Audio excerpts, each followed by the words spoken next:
Inaasahan ng Malacanang ang ilang naging reforma hinggil sa nilagdaang 6.793 trillion pesos na 2026 national budget. Tungo yan sa transparency, accountability at tunay na paglilingkod sa mamamayang Pilipino. Ang detalye ihahatid ni Faith Santiago.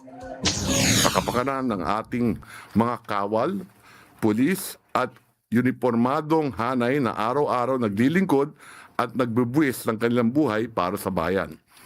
Yet the signing of this budget is only the beginning. Its true test is in its implementation. At dito na papasok ang ehekutibo. Kaya ang pangako namin ay simple. Sisiguraduhin naming totoong makikinabang ang taong bayan dito.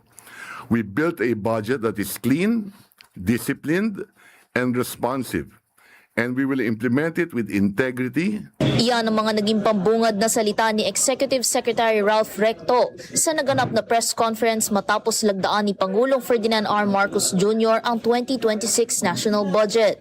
Binigyan diin ni Executive Secretary Ralph Recto na simula pa lamang ang paglagda ni Pangulong Ferdinand R. Marcos Jr. Ayon kay Recto, ang tunay na salik ay ang implementasyon ng 6.793 trillion pesos na 2026 national budget. Dito aniya papasok ang ehekutibo at ipinangakong titiyakin nilang mapapakinabangan ng taong bayan ang pondo para sa ngayong taon. Pinasalamatan din ni Recto ang Kongreso, tanggapan ng Pangulo at gayon din ang Budget Department sa pagtulong para masiyasat ng maigi ang mga probisyon para sa 2026 budget. Binigyang pagkilala rin sa presscon ang makabuluhang reformang isinagawa ng Kamara at Senado para sa mas transparent at accountable na proseso ng pondo. Iginiit din ni ES Recto na nais nilang makita ng mga Pilipino ang kanilang pag-iingat na ginawa sa proseso ng pagbabudget hanggang sa malinis, responsive at disiplinadong implementasyon nito nang may integridad, consistency sa pagbabantay at sense of urgency.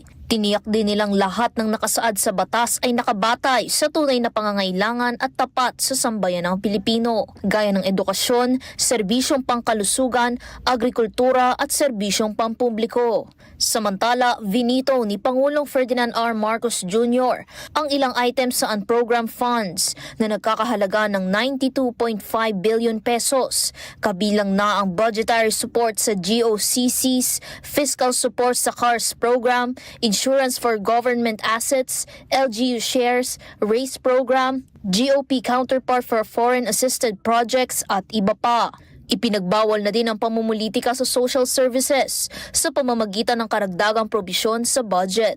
Pork barrel free din ang budget ayon kay Executive Secretary Recto. Hindi rin maaaring manghimasok ang lehislatura sa aniyay execution ng budget sapagkat purong executive branch ang may function dito. Para sa totoong balita sa Bagong Pilipinas, Faith Santiago, Congress News.